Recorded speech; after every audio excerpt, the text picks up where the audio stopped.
उन्होंने इस बात का भरपूर ध्यान रखा। और जो येलो जर्नलिज्म के माध्यम से आते हैं, पीत पत्रकारिता के माध्यम से, अर्थात वो लोग जो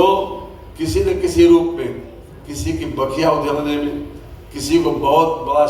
शब्द जाल में फंसाकर या तो उसको बहुत हाईलाइट करते हैं या फिर उसको बहुत ज़्यादा कंडेम करते हैं, तो ऐसे लोगों की उम्र बहुत कम हो जाती है और ऐसे पत्रकार, ऐसे समाचार पत्रों की उम्र भी कम हो जाती है। ये मेरा अपना सोचना है, आप लोग इससे एग्री करें न करें। तीसरी और अंतिम बात कि एक व्यक्ति, चाहे वो सामाजिक क्षेत्र में हो, राजनीतिक क्षेत्र में हो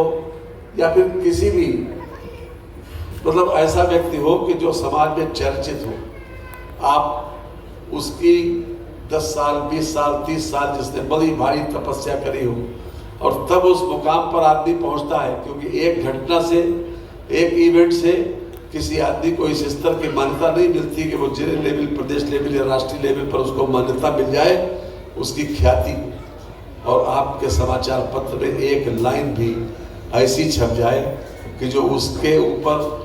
कलंक का टीका लगाता हो, आप समझ लीजिए कि वो धड़ाम से गिरता है। इसलिए इस बात का ज़रूर ध्यान रखा जाए कि हम किसके बारे में क्या लिख रहे हैं। और जो लोग संपादक मंडल होता है, जो किसी न किसी रूप में न्यूज़ को एडिट करता है, ये उसकी जिम्मेदारी बनती है कि वो ऐसा कोई काम न करे, ऐसी कोई स्थिति न लाए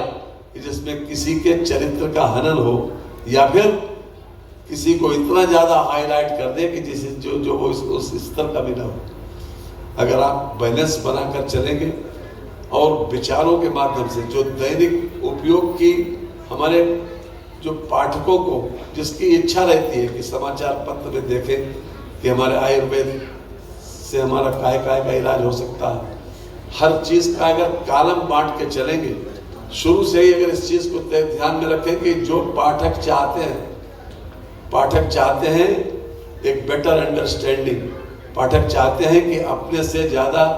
जिन लोगों की जानकारी हो उनके विचार को हम साझा करें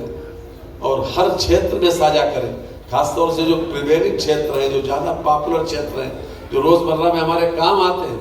अगर उसके ऊपर ध्यान रखेंगे तो मैं समझता हूँ